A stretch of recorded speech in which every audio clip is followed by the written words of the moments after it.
Well, hi. Welcome to our new show, Raw. Thank you. Well, I want to ask you.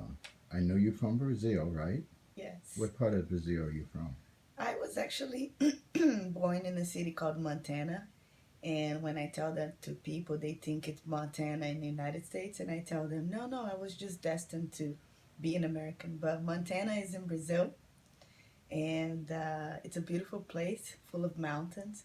I grew up with horses, eating fish off the river because they used to say that if you eat a fish, you learn how to swim. Little kids tells. Who told you that story? Urban legends. Who? Urban legends. Who's urban legend? People like in Brazil, like the elders, Oh, gotcha. they tell you like all these stories. Well, I was going to ask you a question. Were your parents, your mother and father, were they both from Brazil? Yes. Okay. Uh-huh. You grew up and went to school in Brazil. Yes, I did. Okay. Up until I was 13 years old, and then I moved to Connecticut. Connecticut. Yeah. Big change, huh? Wow, it was a huge change because Brazil is a hot country. In Connecticut, it's freezing. So I got had to get used to the snow, my hair getting frizzy during the day, in the That's, morning, going to school. that's a big change. I want to ask you, how was the school system in Brazil? Oh, the school system in Brazil is amazing because you actually get to learn a lot. Teachers in America were impressed with me when I came because I was within the school in 3 months. I didn't know how to speak that much English, and they used to sit by me to watch me do my exams because I was the only uh, student that would get A's in the whole class, even the Americans in math and chemistry, and they thought that I was gonna cheat. So they used to sit by me to watch me do my exams. Mm, interesting. But it helped me, the school in Brazil, to when I moved to the United States, because although English was a barrier, the signs and numbers are universal, so it wasn't very difficult for me to Mm, understand formula. okay. What's the most dangerous, scary situation that happened to you in Brazil? Oh, I was in vacation in Brazil, and I bought a cell phone, and it was a tiny cell phone. And on that particular day, I decided that I wasn't going to drive, I was going to take the bus. And I had my cell phone in my pocket. So when I walk out of the bus, I noticed a guy walking behind me.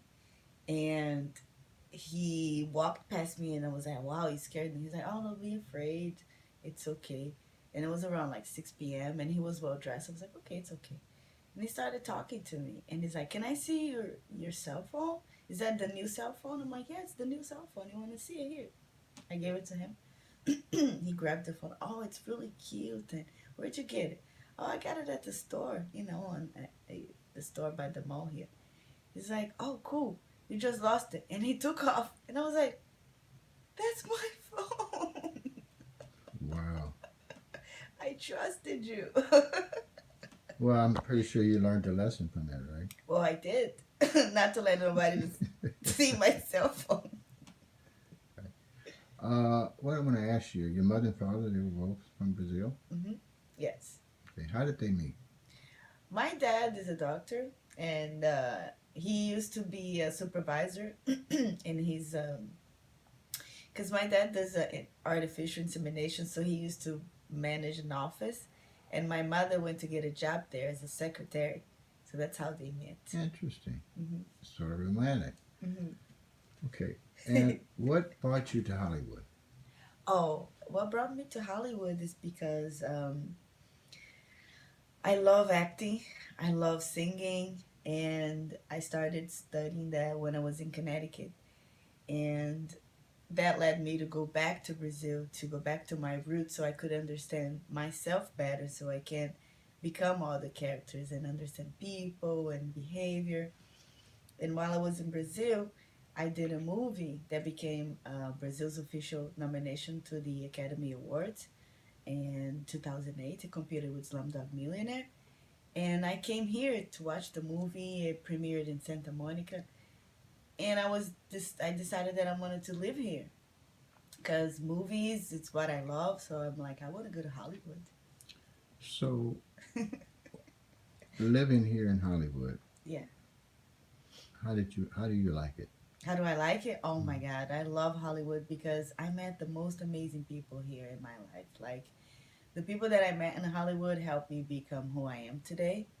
And to me, that's like bigger than any money could ever given me because learning knowledge and learning wisdom with all these people that I meet and that I have become friends with makes my life every day like a journey, like a fun journey, like every day something new happening.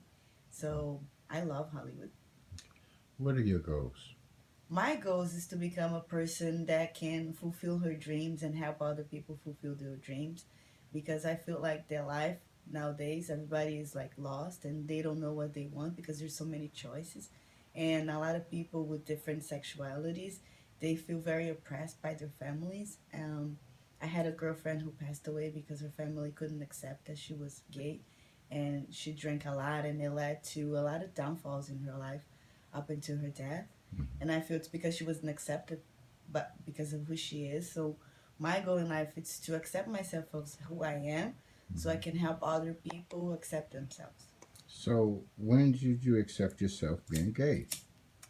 Well, when I was young, I had a dream where I was kissing a girl. I was 12, and I told my friend about it, and she said, it was okay, things that kids feel when they're like becoming adults. Mhm. And when I was 18, I finally like kissed first girl, and Mhm. that made my heart beat so fast because I had kissed guys before. And actually, when I was 18, I also had my first sexual experience with a guy, and it meant nothing to me. But when I first kissed a girl, it was like the most amazing experience ever. So I was like, okay, I'm gay. Gotcha. Um, the experience with the girlfriend that got killed. Um, how did you guys meet?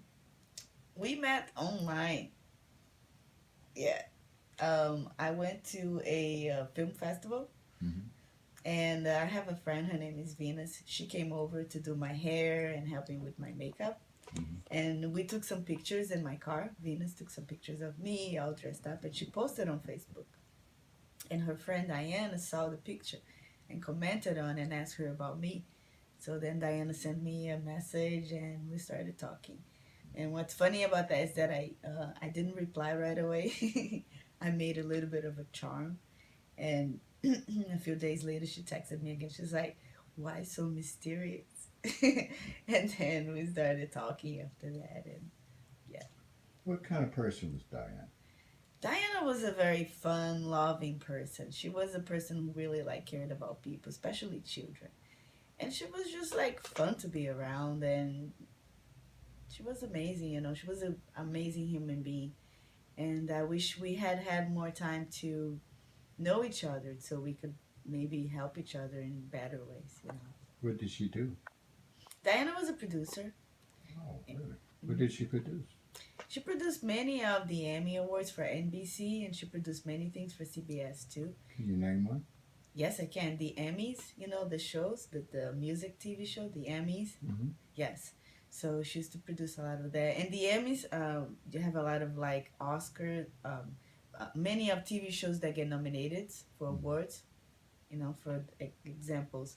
Um, the New Girl or Breaking Bad, all those shows are Emmys. They compete for an Emmy. So she used to do all those things, and she had just recently, before she died, opened her company, which was dealing with developing content, like for reality TV. Mm-hmm. So she was doing some things, and I feel grateful that I met her, that I had the opportunity to spend that time, and I feel like not only I have myself and my life to live, I have now a, another purpose in life, which is to keep on her projects. I want to To ask you when hmm this happened. hmm I know it was hard for you. Hmm. How was it? It was hard. It was definitely hard because um like we don't live on a time where you see people dying. Like there's no wars around us. You don't see people falling dead. Like, and I'm a young person. I haven't experienced a lot many deaths around me. I've seen my grandmother dead, but she was in a casket. I didn't see her passed away. A few other people, but with Diana it was hard because not only was she my girlfriend, I saw her pass away.